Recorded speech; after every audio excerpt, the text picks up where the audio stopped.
ሽሽታችሁ በክረምት ወይም በሰንበት እንዳይሆን አጥብቃችሁ ጸልዩ። የማቴዎስ ወንጌል ምዕራፍ 24 ቁጥር 19 ላይ ያለ ቃል ነው። ሽሽታችሁ በክረምት ወይም በሰንበት እንዳይሆን ይላል።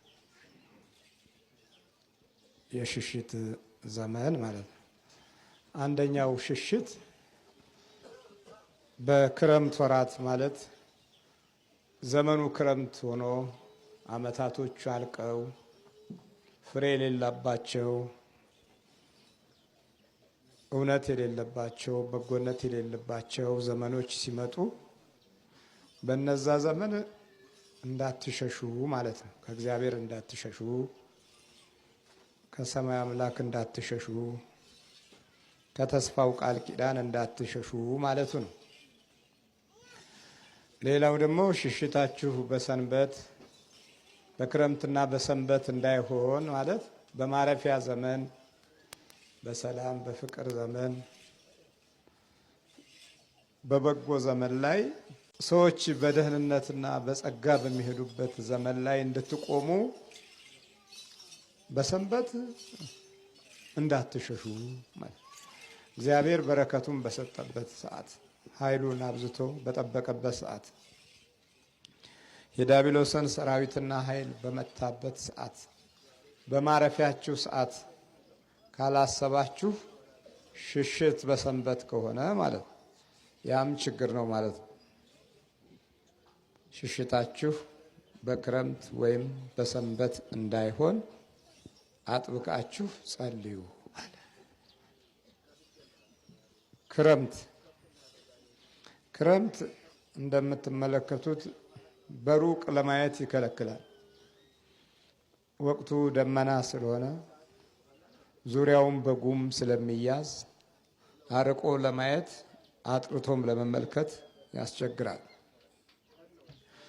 በዚህ ጊዜ በእንዲህ አይነት አርቆ በማይታይበት ዘመን፣ አርቆ ማስተዋል በሌለበት ዘመን፣ ማስተዋል በሚሰረቅበት ዘመን በዚህ ጊዜ እንዳትሸሹ።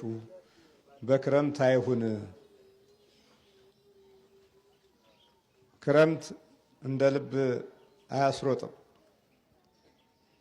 እንደ ልብ በማትናገሩበት፣ እንደ ልብ በማትሮጡበት፣ እንደ ልብ በማትሄዱበት ጊዜና ዘመን ሳይመጣ አጥብቃችሁ ጸልዩ። ክረምት ብዙ ቦታ ላይ ለመሻገር አስቸጋሪ ነው። ውሃዎች ይሞላሉ። ልክ በዚህ ድንገተኛ ጎርፍ በሚበዛበት ጊዜ ድንገተኛ የሆኑ ድንገት ተንኮል፣ ክፋትን፣ አመፃን ለሚፈጽሙ የግፍ ሰዎች የሚበዙበት ዘመን ሳይመጣ አጥብቃችሁ ጸልዩ።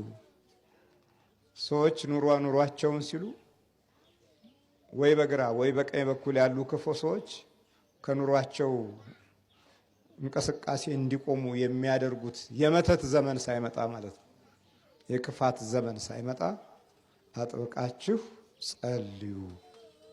ለዚህ ነው ክረምት በብዙ መንገድ ትርጉሙም ሂደቱም አሰራሩም እንቅፋት የበዛበት ሰዓት ስለሆነ ማለት ነው። ክረምት የፀሐይ ብርሃን ብዙ አይገኝም። ምሳሌ የሚሆን አርአያ የሚሆን ሰዎች ጠፍተው ሁሉም በአንድነት የሚያምፁበት ዘመን ሳይመጣ አጥብቃችሁ ጸልዩ። ስለዚህ ሽሽታችሁ አለ በክረምት እንዳይሆን። ክረምት ሌላው ፍሬ የለውም። ፍሬ የሌለው ትውልድ፣ ሰላም የሌለው፣ በጎነት የሌለው፣ ታዛዥነት የጎደለውና የራቀው ክፉ ትውልድ ሳይመጣ ፍሬ የሌለው ማለት ነው። ያ ጊዜ ሳይመጣ አጥብቃችሁ ጸልዩ። ክረምት ማት ጭቃ ይበዛበታል። ክፉ ያመፃ ዘመን፣ ተንኮል በተንኮል የሚመለስበት ዘመን፣ ግፍ በግፍ የሚመለስበት ዘመን፣ የብቀላ ዘመን፣ አንዱን አንዱ የማጥቃት ዘመን ሳይመጣ አጥብቃችሁ ምን በሉ ጸልዩ። ለዚህ ነው ሽሽታችሁ በክረምት እንዳይሆን አብዝታችሁ ጸልዩ ያለ የማቴዎስ ወንጌል ምዕራፍ 24 ቁጥር 19 ላይ ያለ ቃል ነው። ሌላው ክረምት ውሃ የሌላቸው ደመናዎች የሚነጉዱበትም ጊዜ ነው። ፍቅር፣ ሰላም፣ በጎነት በውስጣቸው መሰረት ያልያዙ ከቤተሰብም ከእናትም ከአባትም የበረከትን ኃይል ይዘው ያልተወለዱ ክፉ መንፈሳዊ የሆነ ተስፋ የሌለባቸው ትውልዶች ሳይመጡ አጥብቃችሁ ጸልዩ። እንግዲህ ሽሽት ራሱ ችግር ነው። ንብረት ሀብት የሚያዝበት አይደለም። ሽሽት እግሬ አውጪኝ ነው። በሽሽት ጊዜ ፍቅር የለም። በሽሽት ጊዜ ሰላም የለም። ሽሽት ማለት ስደት ማለት ነው። በስደት ጊዜ ኮተታችን ብዙ ነው። የሚጣለው ይጣላል፣ የሚወድቀው ይወድቃል። የምንይዘውን እያደረ መቀነስ ነው። የሚሸሹ ሰዎች አይታችሁ እንደሆነ ግማሹን መንገድ ላይ ይጥሉታል። ይዘውት የወጡትን እየከበዳቸው ሲመጣ አቅማቸው ሲዝል እየጣሉት ይሄዳሉ። ልክ የዚህ አይነት ሽሽት አለና የዚህ አይነት ሽሽት ሳይመጣ አጥብቃችሁ ጸልዩ። ሽሽትን ከእግዚአብሔር አምላክ መንገድ አንጻር አዎ ብዙውን ጊዜ የምንኖረው ለኑሯችን ለአምልኮት የሰጠንባቸው ጊዜያቶች ብዙም የሉም። ለጸሎት እንሰጠው ጊዜ የኑሯችንን ግማሽ የሚሻማ ይመስለናል። የተጓደሉ ነገሮች ከፊት ለፊታችን ተደቅነው በክፉ መንፈስ አማካኝነት ውስጣችንን በከፍተኛ ሁኔታ ያልተቋጨ፣ ያልተደመደመ፣ ያልተያዘ፣ ያልተጨበጠ ስራ አለ ይለናል። ያልተዘጋ በር አለ በዚህ በኩል ነገ ተነጎዳ በሚቀጥለው እንዲህ እያል ፕሮግራማችን ሁሉ ሰፊ ናቸው። አሁን ከእግዚአብሔር አምላክ መንገድ ሸሸን ማለት ነው፣ ወጣን። ከሁሉ በፊት ይላል እግዚአብሔር አምላክ ቅዱስ ቃል በማቴዎስ ወንጌል ምዕራፍ 10 ላይ ከሁሉ በፊት አስቀድማችሁ መንግስቱንና ጽድቁን ፈልጉ፣ ሁሉም ነገር ይጨመርላችኋል። የማቴዎስ ወንጌል ምዕራፍ 6 ቁጥር 33 ላይ ነው ይሄ ቃል ያለው። አስቀድማችሁ እግዚአብሔር መንግስት ጽድቁንም ፈልጉ፣ ይህ ሁሉ ይጨመርላችኋል ይላል። አስቀድሙ የተባልነው ነገር ላይ እኛ ለማስቀደም ያለን ትንቅንቅ በጣም ብዙ ነው። በዚች ምድር ላይ እያስቀደምን ያላቸው ነገሮች በረከትን የሚያመጡ አይደሉም። ብዙ ክፍል ላይ ዓለማዊ በሆነ መስመር ላይ ነው ቅድሚያ የምንሰጠው። እንደየትምህርትና እንደየሙያ ደረጃችን የምናስቀድመው እግዚአብሔርን አይደለም። በዓለም ሁኔታ ስታዩ በእያንዳንዱ የአኗኗር ዘገባ ላይ ስትመለከቱ እግዚአብሔር የለበትም።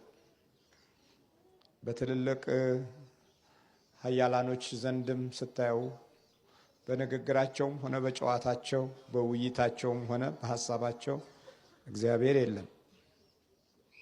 በትምህርት ቤቶቻችን ስታዩ በእያንዳንዱ የትምህርት ተቋም ዘንድም እግዚአብሔር የለም። የፈጠረ አምላክ ሁሉን ነገር ያደረገ ኤልሻዳይ ይህንን ዓለም ያስገኘ፣ ሌላው ቀርቶ ሳይንቲስቶችን ሁሉ እውቀትና ጥበብን የሰጠ እግዚአብሔር የለም። መፍትሄና ውይይት ሲፈለግ ሁልጊዜም ትርጓሜ የሚሰጠው በዓለማዊ መስክና ቋንቋ ነው። እግዚአብሔር የለም። ስለዚህ ዘመናችን የእረፍት ጊዜያችን የሽሽት ሆኖ እናገኘዋለን። በዕለተ ሰንበት ብዙውን ጊዜ የምናሳልፈው የጸሎት ሰዓት ጊዜ የለንም።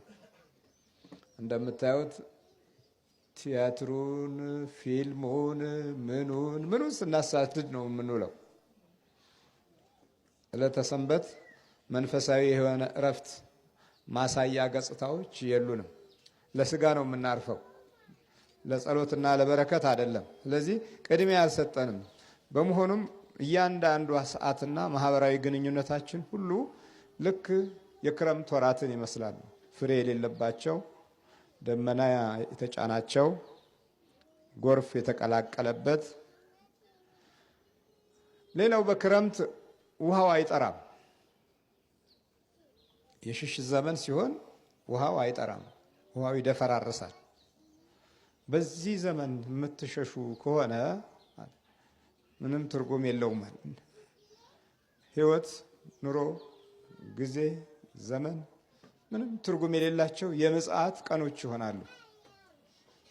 ዛሬ እያንዳንዳችን እንዲህ ነው። የህይወት ግንዛቤዎቻችንም ውስጥ እነዚህ ነገሮች በስፋት አሉ እና አስቀድማችሁ መንግስቱንና ጽድቁን ፈልጉ ግን አለ። በሱ በኩል አለ ደግሞ ሌላ፣ ሁሉም ነገር ይጨመርላችኋል። ሁሉም ነገር ይጨመራል አለ እና ሽሽቶቻችን በእያንዳንዷ ሰዓት እግዚአብሔርን በመሸሽ ላይ የተመሰረተ እውቀትና እድል አለን ማለት ነው። ስንማር ቀደም ሲል ከ60ዎቹና 40ዎቹ 50ዎቹ የነበሩ ተማሪዎች የጥበብ መጀመሪያ ማን ነው ሲባሉ እግዚአብሔርን መፍራት ነው ይሉ ነበር። አስተማሪዎችም ቅድሚያ የሚሰጡት እግዚአብሔር የተመሰገነ ይሁን ብለው በሰላምታ የሚለዋወጡበት ቃል ነበር። ያ ቆመ። ከዛ በኋላ እያንዳንዷ ዓመትና ዘመን ለኛ ፍሬ አልባ የክረምት ወቅትና ሰዓት ሆነች። እያንዳንዷ የማረፊያ የሰንበት ጊዜ የውጥረትና የጭንቀት ዘመን እና ወቅት ሆነ። ስለዚህ የኛ ጭንቀት ተዘዋውሮ በእያንዳንዱ ትውልድ ላይ አርፎ ይሄው ስቃያችንን እንበላለን። ለምን ይመስለናል? ጸልዩ የተባልነው ነገር ላይ እረፉ የተባልን መሰለንና ተኛን። አባቶች እንዲህ አይነት አጣዳፊ የሆኑ ወቅቶች ይመጣሉ ብለው አልገመቱም። አንዳንዶቹም ከናካቴው የጸሎት ትርጉምና የደህንነት ስራው ለቀጣይ ትውልድ ምን ያህል እንደሚበጅ ግንዛቤውም አልነበራቸውም። አንዳንዶቹ የግፍ መስመር ላይ ሲቆሙ ነገ እነሱ የሚወድቁ መስሎም የማያልታያቸውና የዕለት እብሪትና ትዕቢት ብዙ ወንጀሎችን ወደ ትውልድ እንዲፈስ አድርጓል። ስለዚህ እያንዳንዱ ሰው በሽሽት ላይ ይገኛል ማለት ነው። ከእግዚአብሔር መሸሽን ካዳበርን እንግዲህ ወደ ማን እንደምንጠጋ አስቡት። ሰዎች ከጠላታቸው ጋር ህብረት ፈጥረው አንድ ሆነው አብሮ ተወልዷል፣ አብሮ አድጓል፣ አብሮ ኖሯል፣ አብሮ ተምሯል፣ አብሮ ሰርቷል። ግን ወደ በረከቱ አልመጣንም። ሰዎች አሁን የሚሸሹት ከበረከት ነው። ዛሬ ሰዎች የሚሸሹት ከእግዚአብሔር ጸጋ ነው። ዛሬ ሰዎች የሚሸሹት ከእግዚአብሔር ሰላም ነው። ሰዎች የሚሸሹት ከእግዚአብሔር እረፍት ነው። ስለዚህ ሽሽታችሁ በክረምት ወይም በሰንበት እንዳይሆን አብዝታችሁ ጸልዩ ተብለን ነበረ። ያው እንግዲህ ወቅቱም የውሃ ክረምት፣ የዝናብ የደመና ክረምት ነው። የህይወት ክረምታችንም እንደዚሁ ነው፣ ተመሳሳይ ነው ማለት ነው። በልምምዶቻችን ባህሪ ውስጥ የመንፈሳዊ ህይወት ኃይል እና ብርታት የለንም። ከዚህ የተነሳ ዲያብሎስ በስፋት ይኸው ፍሬ አልባ እያደረገን ነው። እያንዳንዱ አኗኗራችን ላይ እየወሰነብን ነው። በምንሰራው በምናከናውነው ነገር ላይ ሁሉ እድሉን አስፍቷል። እንዴት እናድርግ? እንግዲህ አሁን ሰይጣን ቤተሰብ ከሆነ እንግዲህ ምን ይጠበቃል? ክፉ መንፈስ ቤተሰብ ከሆነ ህይወታችን ጋር የሚገዳደር ከሆነ ከዚህ የበለጠ ሽሽት ምን አለ? ሸሽተን ያመጣነው ችግር ነው። በክረምት ወራት ያለው እንግዲህ እንዲህ አይነት አስቸጋሪ ዘመኖች ሊመጡ እንደሚችሉ ማንም ፍሬ ያለው ሰው ሊቆም እንደማይችል የሚያሳየን ነው። ሰንበት የተቀደሰ ቀን ነው። የተቀደሰን ቀን ስንሸሽ መቀደስ አንችልም ማለት ነው። ሰንበት የተባረከ ቀን ነው። የተባረከ ቀንን ስንሸሽ የተባረክ መሆን አንችልም ማለት ነው። ሰንበት የማረፊያ ቀን ነው። የማረፊያውን ቀን ከእግዚአብሔር የተቀበልነው መሆኑን በጸሎት ካልተቀበልነው የማረፊያ ቀን ሳይሆን የመሸሻ የማዋከቢያ ቀን ነው። ሁሌ እንደሸሸን እንኖራለን። ብለን እንሸሻለን። ሰውን እንሸሻለን፣ ቤት እንሸሻለን፣ ኑሮ እንሸሻለን፣ ጊዜ እንሸሻለን፣ አመታቶችን እንሸሻለን። ግን ማብቂያ የለውም። ለዚህ ነው ሽሽታችሁ በክረምት ወይም በሰንበት እንዳይሆን አጥብቃችሁ ጸልዩ። አባቶቻችን ዝም አሉ። ያንዳንዱ ለርስት ለመሬት ሲሯሯጥ በመካከሉ በመንፈሳዊ ቡራኬ የሚወለዱ ልጆች ጠፉ። በቃ በበጎ መንገድ የሚወለዱ ልጆች ጠፉ። መሮጥ ብቻ ሆነ። በሽሽት ላይ የተወለድን ከመሆኑ ጋር ተያይዞ ጠላት አብሮን ተወለደ። በመጽሐፍ ቅዱስ ውስጥ ስንዴ ዘርቶ ገበሬው እንክርዳድ ጠላት ዘራ ይላል። ያ ጠላት የዘራው እንክርዳድ ከስንዴው በልጦ ተገኘ። ይሄ የአንድ ገበሬ ማሳ እንኳ ይሄን ያህል ከሆነ በአንድ ትውልድ ውስጥ ደግሞ አስቡት ምን እንደሚመስል። ስለዚህ ማዘራው ሲባል ጠላት ዘራው፣ ሌሊት ጠላት ዘራው ይላል የማቴዎስ ወንጌል ላይ። አብሮ ከስንዴው ጋር አደገ። እንንቀልህ ብለው ለማረም ሲሞክሩ አብዛኛውን የስንዴውን እግር ከውስጥ በኩል ከመሬቱ ጋር ስለያዘው ስንዴውም አብሮ ይነቀላል አለ ገበሬው። ተውት ቆይ አለ። በመከር ጊዜ ገበሬዎች ሲያጭዱ እንክርዳዱን ከስንዴው ይለዩታል። ያጨዳ ጊዜ ድረስ እንክርዳዱ አብሮ መብቀል ግዴታ ሆነ። ለምን? ስንዴው አብሮ ይነቀላል። ሲነቀል ማዘራ ጠላት ዘራ ይላል። እንደዚህ በእርሻው ላይ እንደዚሁ እንዳለ ሁሉ በትውልድ ህይወትም ውስጥ ልክ እንደዚሁ አለ። ጠላት የዘራው ትውልድ አለ። ክፉ መናፍስትኛ ችላ ባልንበት ህይወት ውስጥ የዘራው አለ። የጋግርት መንፈስ፣ የዳፍንት መንፈስ፣ ያፍዛ ድንግዝ መንፈስ ተጫጭኖን እንሰቃያለን። ደግሞ ይህንኑ የስቃይ መንፈስ የሚጋብዙ ሌሎች ሰዎች ደግሞ ለመናፍስቱ ረዳትና አጋዥ በመሆን በቅለዋል። ለግፍ ለተንኮል የተወለዱ ሰዎች በጣም ብዙ ናቸው። እግዚአብሔር ምሕረቱን ያብዛለን። ስለዚህ ሽሽታችሁ በክረምት ወይም በሰንበት እንዳይሆን አብዝታችሁ ጸልዩ ያለው አለ ምክንያት አይደለም። እንዲህ የክረምት ወራቶች ፍሬ አልባ ማጥና ጭቃ፣ ጎርፍ፣ የጎርፍ ማዕበል፣ ጨለማማ ደመና፣ ፀሐይ የሌለበት ከመሆኑ ጋር ተያይዞ በዚህ ጊዜ ይህ ዘመን በህይወታችሁ ውስጥ ሰው ይህንን ዘመን ባዶ አድርጎት በህይወታችሁ ውስጥ እና በድላችሁ ውስጥ እንዳይመጣ ጸልዩ። የፍሬ ዘመን ላይ እንድትደርሱ፣ የብርሃን ጊዜና ወቅት ላይ እንድትደርሱ ማለቱ ነው። ስለዚህ እነዚህ ሁለት ዕለቶች በእግዚአብሔር ሕዝብ ውስጥ የሚያስፈሩ ስያሜ ተሰጥቷቸዋል።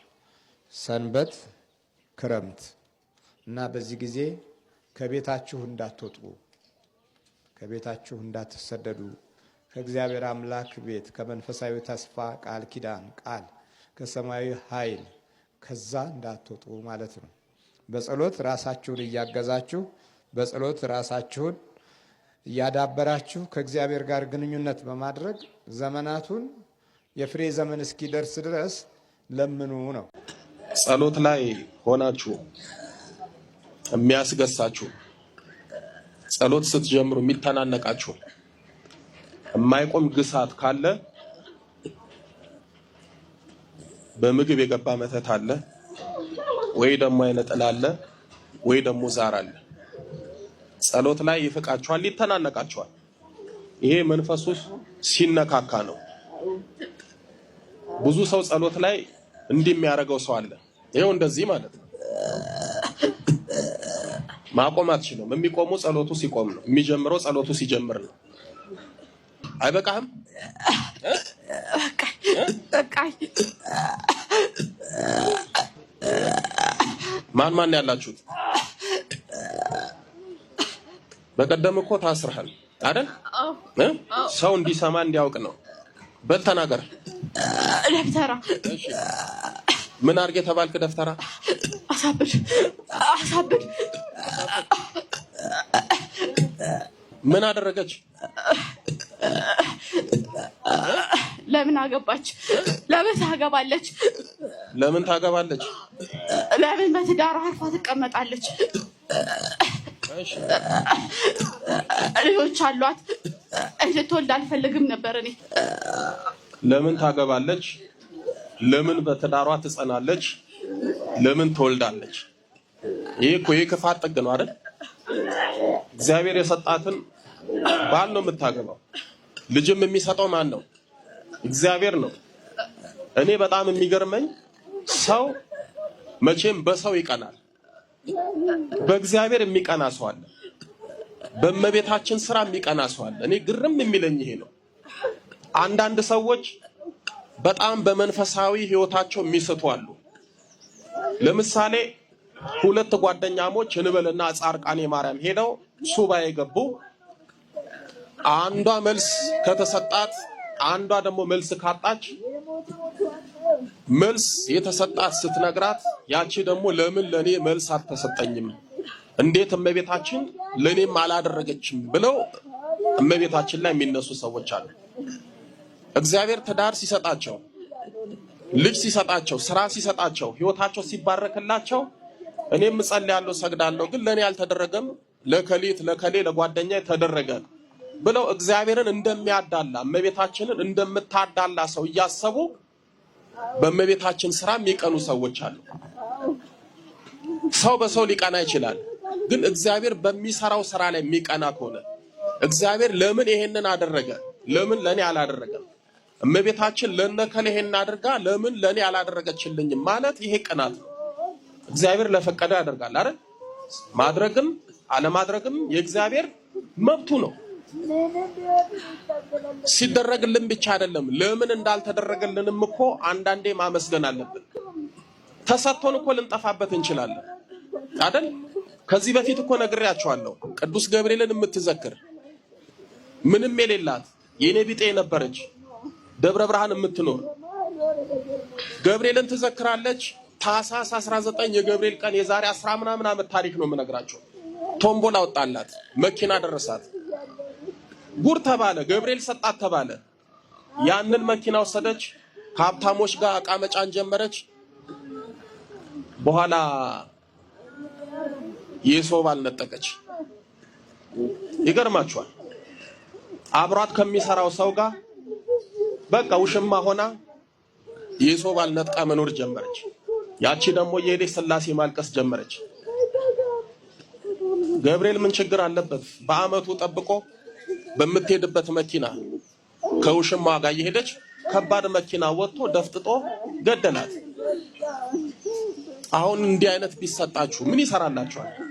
አንዳንዴ እኮ ማይሰጠን አያያዙንም ወይ አናውቅበትም፣ አጠቃቀሙንም ወይ አናውቅበት ይሆናል። ወይም ደግሞ ጸጋችንም ላይሆን ይችላል። ወይም ደግሞ የሚሰጠን በጊዜው ጊዜ ነው። ለኛ ወዳጅ ዛሬ ከተሰጠ ለኛ የዛሬ አመት ሊሰጠን ይችላል።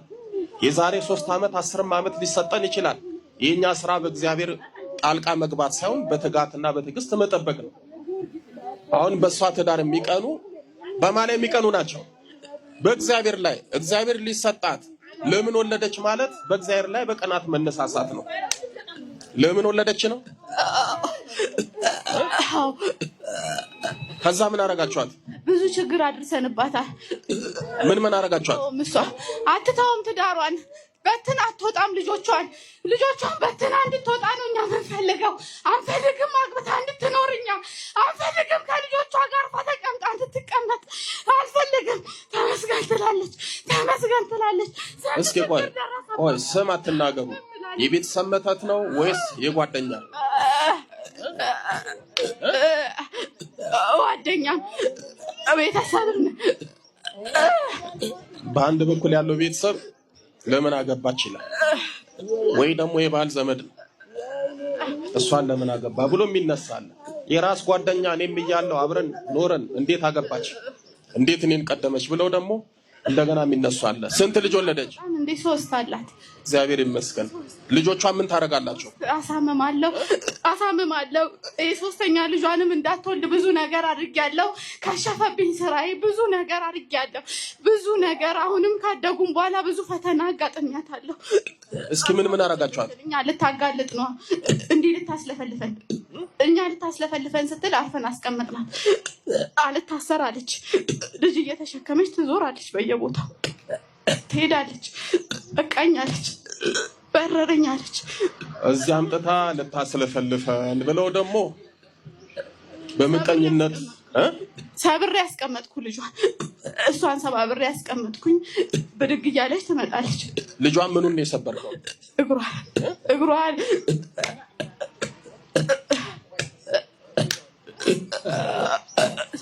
እነዚህ ሰዎች ሄዳ ታጋልጠናለች፣ ሚስጥር ታወጣብናለች ብሎ እሷን ይጠምዳሉ። ደግሞ ለኛ አይቀርም አይደል? የትን ሄደችው ይባላል። ወይ ቀሲስ ሄኖክ ወይ መምህር ግርማ ወይ ሌሎቹ ጋር ይባላል። ከኑግ የተገኘ ሰሊጥ አብረ ተወቀጥ። እሷን የሚጠምዱ እኛን ይጠምዳሉ። እሷን ያሰሩ ደፍተራዎች እኛ ፍታ ስንል እሷ ስትፈታ ምን አገባችሁ ብለው ደግሞ እኛን ይጠምዳሉ። ሌላስ ምን አረካት? ችግር ብሯን ስልብ ያገኛሉ ውስድ በቃ እሺ ውጪ እንላታለን። አትወጣ እሷ